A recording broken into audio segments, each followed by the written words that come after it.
அன்பினர்களே, நாம் ஏற்கனவே இந்தியாவின் உதவிகள் குறித்தான ஒரு பகுதியை மாத்திரம்தான் நாம் தந்திருந்தோம்.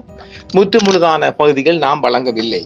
ஏனெனில் நிறைய ஏகப்பட்ட உதவிகளில் இருக்கின்றது இந்தியா. அதே போன்று பாகிஸ்தானும் இவங்க 10 பாலம் கொடுத்தா நாங்க 17 பாலம் கொடுத்தோம் இல்லைன்னு போட்டி போட்டுக்கொண்டு இலங்கைக்குள் இவர்கள் யாரை திருப்திப்படுத்த இந்த சேவை? நாம் அதாவது மக்களே, தயவு செய்து நாம் இந்த மனிதாபிமான உதவிகளுக்கெல்லாம் ஒரு எதிர்ப்பானவன் அல்ல. உண்மைகளை உள்ளபடி உரைக்க வேண்டும் என்பதுதான் எமது குறிக்கோள்.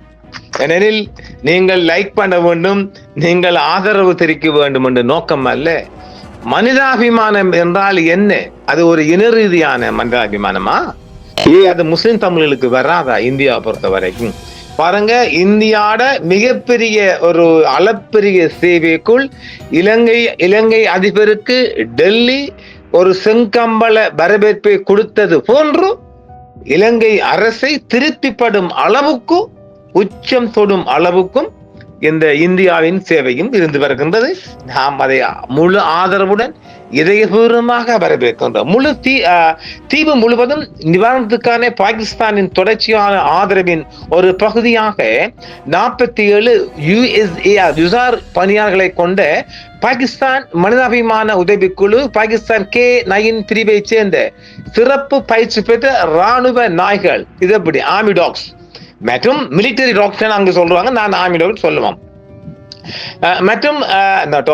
மற்றும் கணிசமான நிவாரண பொருட்களுடன் டிசம்பர் இந்த மாதம் 3ஆம் தேதி அன்று C-130 விமானத்தில் இலங்கை வந்து சேர்ந்தது.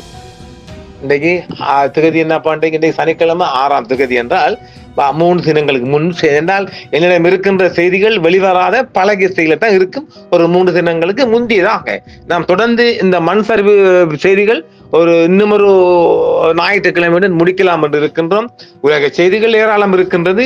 அதே போன்று இலங்கை அரசியலுக்கு நடக்கின்ற மர்மங்கள், மாய முடிச்சுக்களும் நிறைந்து காணப்படுகின்றது.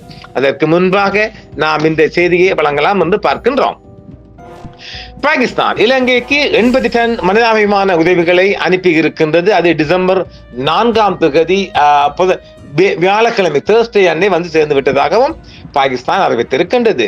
டிஸ்வா சூறாவளியால் ஏற்பட்ட சமீபத்திய இயற்கை பேரிடரை தொடர்ந்து இலங்கை விமான நிறுவனத்துடன் இணைந்து பாகிஸ்தான் தேசிய பேரிடர் மேலாண்மை ஆணையம் மூலம் 80 டன் மனிதாபிமான உதவிகளை இலங்கைக்கு அனுப்பியிருக்கிறது. இதுவும் டெல்லியில் இருந்து வழங்கப்பட்ட ஒரு செய்திதான்.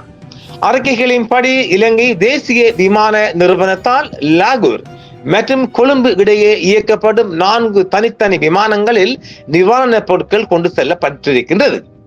முதல் விமானம் 4ஆம் தேதி வியாழக்கிழமை அன்று கட்டுநாயக்காவில் வந்து இறங்கி இருக்கின்றது. இலங்கை நிவாரணம் மற்றும் மீட்பு நடவடிக்கைகள் குழுக்களுடன் நெருக்கமான ஒருங்கிணைப்பில் பாகிஸ்தான் உயர் அதிகாரிகள் மற்றும் உதவி பொதிகை வழங்குவதற்கும் தகுதியான மக்களுக்கு சரியான நேரத்தில் வழங்குவதற்கும் உதவுகிறது என்று அது மேலும் தெரிவித்திருக்கின்றது. பேரழிவு தொடங்கியதிலிருந்து பாகிஸ்தான் அரசாங்கத்தால் பாகிஸ்தான் கடற்படை, பாகிஸ்தான் விமானப்படை மூலம் வழங்கப்படும் மனிதாபிமான உதவிகளை ஒருங்கிணைப்பதில் இந்த பணி தீவிரமாக ஈடுபட்டுள்ளது. அத்துடன் தேவைப்படுவர்களுக்கு நேரடி ரேஷன் விநியோக முயற்சிகளையும் ஒருங்கிணைப்பதில் இந்த பணி தீவிரமாக ஈடுபட்டு வருகின்றது. இதற்கிடையில் பாகிஸ்தானின் புகழ்பெற்ற அரசு சாரா அமைப்பான NGO அல் ஹித்மத் அறக்கட்டளை இந்த சவாலான காலகட்டத்தில் இளைஞர்களை ஆதரிப்பதற்கான நிவாரண முயற்சிகளில் கூட்டு சேர்ந்து வருகின்றது. இது ஏகப்பட்ட செய்தி இருக்கின்றது. இவர்கள் உதவிகள், அதாவது தற்பொழுது இலங்கை இந்த பாதிக்கப்பட்ட கந்தானை சொல்றாங்க, சொல்றாங்களா, அங்கேயும் ஒரு ஜப்பான் மெடிக்கல் டீம் ஒன்று பக்கத்தூர்னு செய்கிறாங்கன்னு நினைக்கிறேன், அதுவும் பண்றாங்களாம். ஜாயலையும் முற்றுமுழுதாக அங்க மண் சரிவு, அது கொஞ்சம் அந்த மலை மாறித்தானே அங்கேயும் மண் சரிவு ஏற்பட்டிருக்கின்றது. ஆக போட்டி போட்டுக்கொண்டு இந்தியாவும் பாகிஸ்தானும் இலங்கைக்கு தீவிரமாக இலங்கை அரசாங்கத்தை திருப்திப்படும் அளவுக்கு மிகப்பெரிய உதவிகளை விமானப்படை, நேவி படை, தரைப்படை எல்லா படைகளும் இணைந்து போட்டி போட்டு நீயா நானா என்ற அளவுக்கு இலங்கைக்குள் உதவிகள் தீவிரமடைந்து வருகின்றது. மேலும் மேலும் கராச்சியில் இருந்தும் அவசர உதவிகள் இந்திய வான்பரப்பிலூடாக வந்தாலும் கூட மீண்டும் அது கராச்சியில் இருந்து கொண்டு வரப்படுகின்றது. ஆக அது மலையக மக்களை பொறுத்த வரைக்கும் 3 இன மக்களும் இருக்கின்றார்கள். எமது ஸ்டேட் மக்களும் நமது தோட்ட தொழிலாளர் மக்களும் இருக்கின்றார்கள் பாதிப்பில். சிங்கள முஸ்லிம் மக்களும் இருக்கின்றார்கள் எல்லா பக்கம் இருந்தும். ஆக இந்த மனிதாபிமானம் என்பது தமிழ் மக்களுக்கு இல்லையா? இதை கேட்டா நான் தமிழ் மக்களுக்கு ஆதரவு. தமிழ் மக்கள் இந்த நாட்டின் குடிமக்கள் இல்லையா? அவர்கள் வானத்தால் வந்து இறக்கப்பட்டவர்களா இல்லது கள்ளத்தோணியில் வந்தவர்களா? இது கொஞ்சம் நாம சிந்திக்கணுமா இல்லையா? அந்த மக்கள் பாவம் இல்லையா? அதாவது ஒரு விடயத்தை நான் அடிக்கடி சொல்லுவது என்ன, இந்தியா வடக்கு முல்லைத்தீவில் வடக்கு மக்களை அழிப்பதற்காக பொஸ்பரஸ் குண்டை கொடுத்தான். அது இங்க பெலஸ்தீன்லையும் அதே குண்டை தான் போட்டு அழித்தான். பாவி நாசமா போவான், நேசமானி பொன்னையா தெரு. அப்படி அந்த தமிழ் மக்களை அழிப்பதற்காக அவன் கொடுத்த ஆயுதங்கள் இது ஒன்று. இவன் பாகிஸ்தான், நம்ம மச்சான் பாகிஸ்தான் இருக்கான்லே, அந்த நாய் கொடுத்துச்சு மல்டிபிரல்.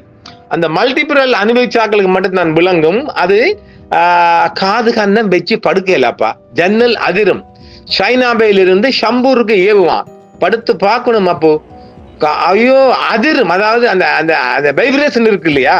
அதாவது அந்த மல்டிபிரல் அந்த சம்பூர் நோக்கி இந்த பாகிஸ்தான்ல மல்டிபிரல் போட்டு அடிப்பான். அடி எப்பா ராத்திரி ஆனா போதும், சும்மா முசிப்பாத்தி கட்டிக்கிறது.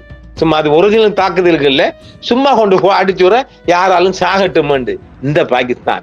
அப்ப ஆக எங்கட மக்களின் பிறந்த பால், அதாவது பால்குடி மனவாத பிறந்த குழந்தைய கூட எரிச்சான் ஒரு கொடியவன் கோட்டையன். என்னது ஜனாசா எரிப்பண்டு. அதை இந்த இந்தியா வாய் சுரந்தானா? நீங்க செய்யற அநியாயம்டா. எங்கள்கிட்ட இல்லாத விஞ்ஞானம் இல்லை, இந்தியாவை பொறுத்த வரைக்கும் எங்கள்கிட்ட இல்லாத சயின்டிஸ்ட் இல்லை, நீங்க செய்யற கொடுமடா என்று ஒரு 4வது சொன்னா. கடைசியாக எங்கள் இம்ரான்கான் வந்து அதை கொஞ்சம் தடுத்தார். இப்பொழுது அவர் ஜெயிலுக்குள்ள அதை செய்தி இருக்கிற. ஆக அப்ப மனிதாபிமானம் என்றால் இந்த இந்தியாவை பொறுத்த வரைக்கும் அது முஸ்லிம் தமிழர்களுக்கு இல்லையா? எங்களுக்கு அது கிடைக்காதா? என்னடா அவனோட மனிதாபிமானம், என்னடா அவனோட நேர்மை? வெறும் ஜனாசபை போட்டு எரிச்சான்.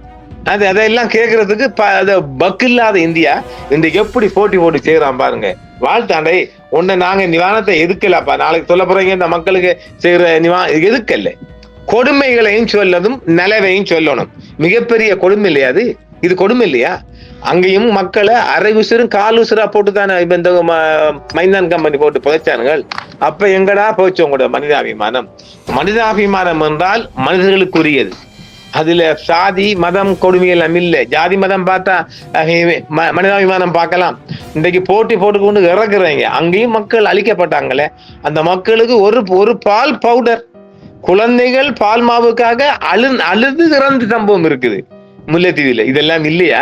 மறந்துடுவீங்கடா மக்கள். நீங்க 15 ஆண்டு போனாலும் நாளை காலப்போக்கில் ஃபுல்லா மறந்துடுவீங்க. நாங்க மறக்க மாட்டோம். ஊடகமண்ட வகையில இவங்கள கொடுமையை அரங்கேற்றிட்டு நாங்க சொல்லுவோம். அது எங்களை நீங்க எப்படி அம்படித்தாலும் அதை பத்தி எங்களுக்கு கவலை இல்லை.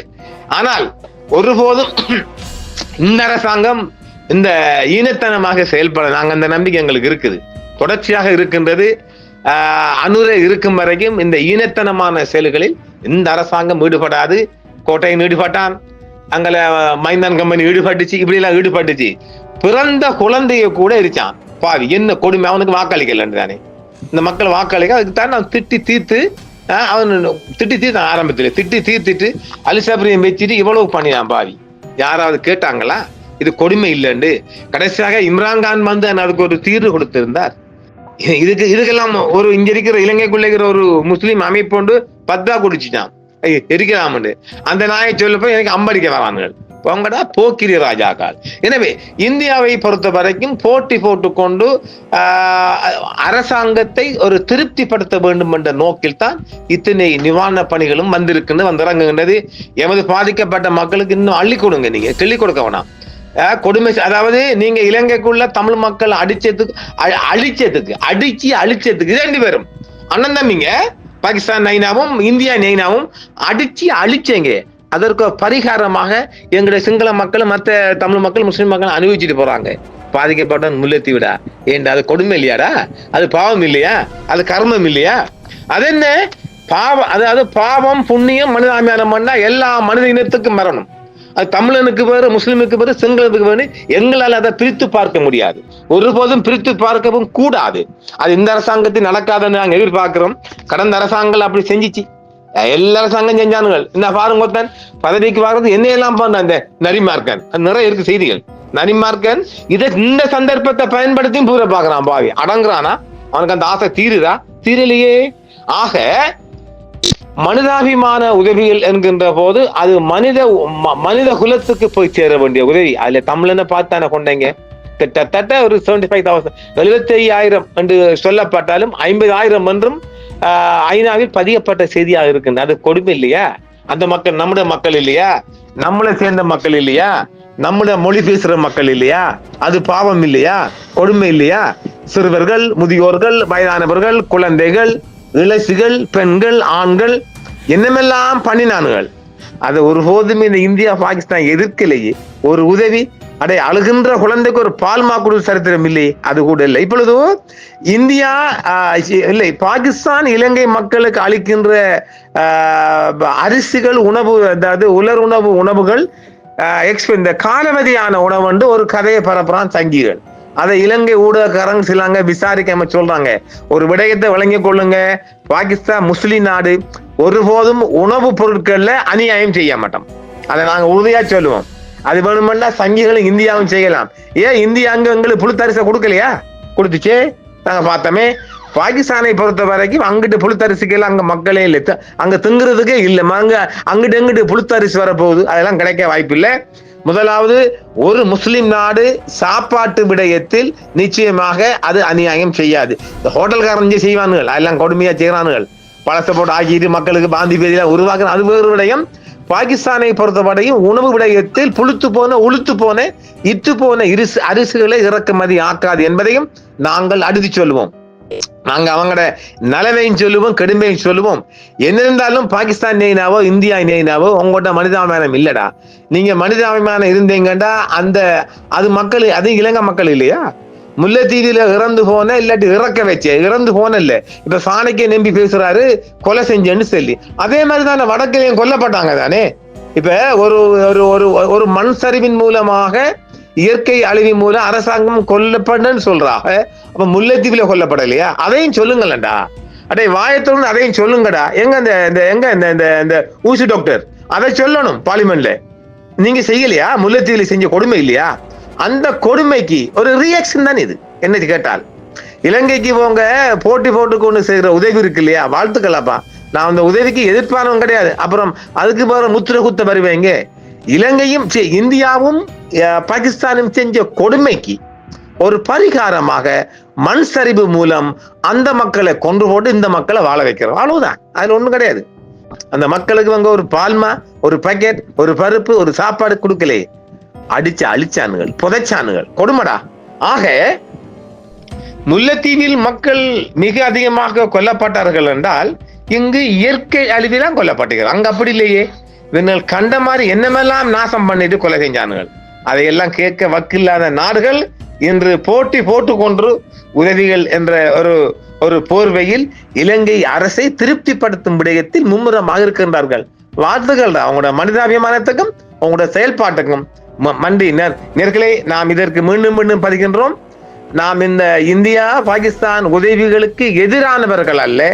உண்மைகளை உரத்து பேசுவதில் நாங்கள் வல்லவர்கள். அதைத்தான் எடுத்து வந்திருக்கின்றோம், காய் வந்திருக்கின்றோம். முல்லைத்தீவில் இறந்த மக்கள் எனக்கு மாமனும் இல்லை, மச்சம் இல்லை. நம்ம நாட்டு மக்கள். மண் சரிவின் போது இறந்த மக்கள் நம்ம மக்கள், பாதிக்கப்பட்ட மக்கள் நம்ம நாட்டு மக்கள். ஒரு சிறிய தீவுக்குள் நம்ம அதை நினைங்கடா. அதுல இந்த வடகிழக்கு மக்கள் பாவப்பட்ட மக்கள் தான். அதை நினைங்கடா. எங்கட மக்களை கூட ஜனாசாவை எரிச்சார்கள். அதை இந்த இந்தியா கேட்டானா? ஒருத்தனாவது? இம்ரான்கான் மட்டும் அதை தடுத்திருந்தார். ஒரு இந்தியா ஒருபோதும் கேட்கலே. என்ன செஞ்சீங்க? கேட்கல தானே. ஆக எங்களுக்கும் தமிழனுக்கும் அந்த மனிதாபிமானம் இல்லையா இந்தியா? பார்ப்போம். எல்லோத்துக்கும் காலம் பதில் சொல்லும். எது நடந்ததோ அது நன்றாகவே நடந்திருக்கின்றது. எது நடந்து கொண்டிருக்கின்றோ அதுவும் நன்றாக நடந்து கொண்டிருக்கின்றது. எது நடக்க இருக்கின்றதோ அதுவும் நன்றாகவே நடக்கும். பகவத்கீதை. நன்றி நேர்களே, மீண்டும் சந்திப்போம். என்றும் என்றும் உங்களுடன் சன்ரைஸ் இந்தியா டிவி. சப்ஸ்கிரைப் பண்ணுங்கள், பெல் பட்டனையும் கிளிக் செய்யுங்கள். உங்கள் ஆதரவே எங்கள் சேவை. ஆதரவு தாருங்கள், அரவணைப்போம். மறக்காம சர்ப்ரைஸ் பண்ணுங்க. தேங்க்யூ.